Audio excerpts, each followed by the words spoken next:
what if the key to achieving your deepest desires wasn't found out there, but resided entirely within your own consciousness? What if you could shape your reality simply by mastering the art of assumption? Welcome. This guide explores one of the most powerful manifestation techniques ever described, popularized by the 20th century mystic and philosopher Neville Goddard. We delve into the principle of living in the end, or assuming the feeling of the wish fulfilled. Prepare to understand not just what it is, but why it works, and how to apply it effectively, visualize like never before. Neville Goddard taught a radical idea that human imagination is the sole creative power in the universe. Consciousness, he stated, is the one and only reality.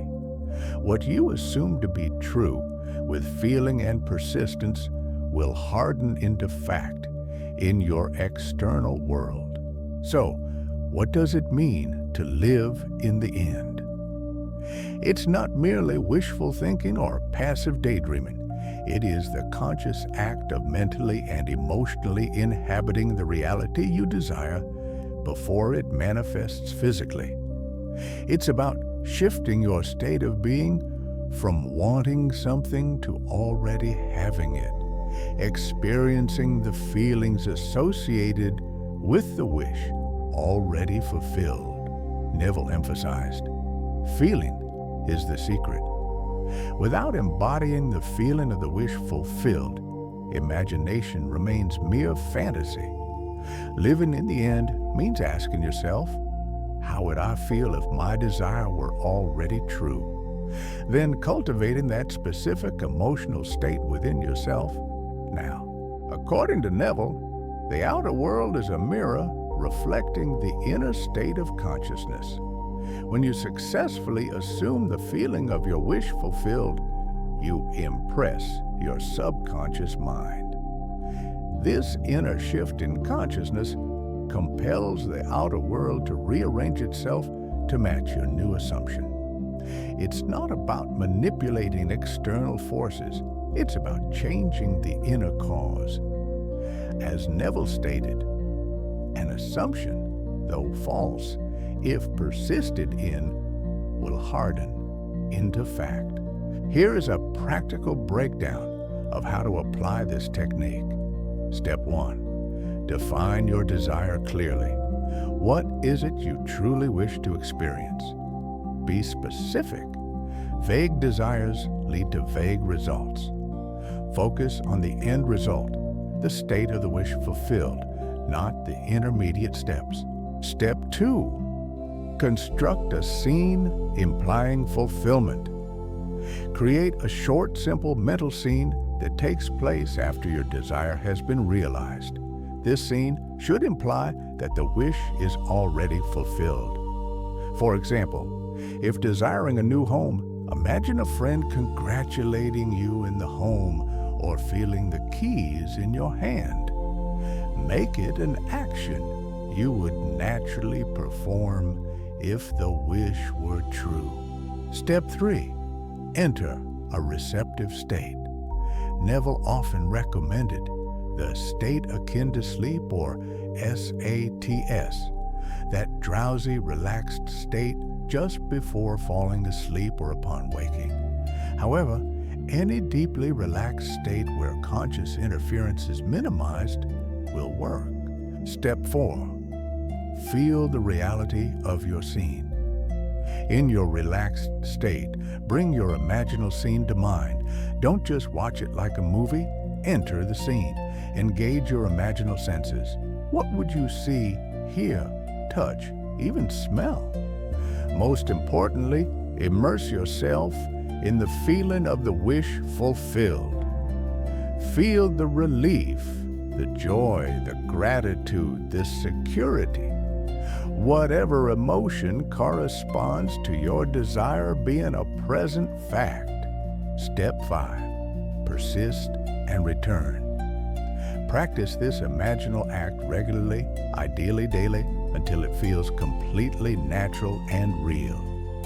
If doubts arise during the day, gently redirect your thoughts back to the feeling of the fulfilled desire. Persistence in the assumption is key. Step 6, the Sabbath, knowing it is done. Eventually, you will reach a point of inner knowing, a quiet confidence that the desire is yours. This is what Neville called the Sabbath, a state of mental rest regarding that specific desire. You no longer feel the need to strive for it because in consciousness, it is already accomplished.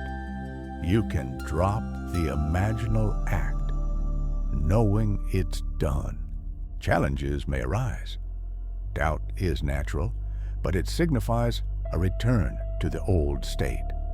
The solution? Gently return to the feeling of the wish fulfilled. Impatience suggests you are still focused on lack. Remind yourself that the assumption is the reality in consciousness. Avoid focusing on how it will happen. That belongs to a power greater than the conscious mind. Trust the process. How does the desire manifest physically? Neville described the bridge of incidents. Once the assumption is firmly established, events will unfold in your life, often in surprising or seemingly coincidental ways, leading you naturally towards the fulfillment of your desire. Recognize these events, opportunities, and encounters as the bridge being built. Follow your natural impulses and intuitive nudges. Living in the end is not magic, but a deliberate use of the creative power inherent within human consciousness. It requires discipline, faith, and persistence. By assuming the feeling of your wish fulfilled, you align your inner reality with your desire, and the outer world must, by law, conform. Remember the words of Neville Goddard. Assume the feeling of your wish fulfilled and continue feeling that it is fulfilled until that which you feel is objectified. When you feel it is fulfilled, it is done. Explore this power within you. Begin experimenting with living in the end today. If this guide resonated, consider liking this video and subscribing to Leah Sage for more insights into the power of consciousness. Share your thoughts or questions in the comments below.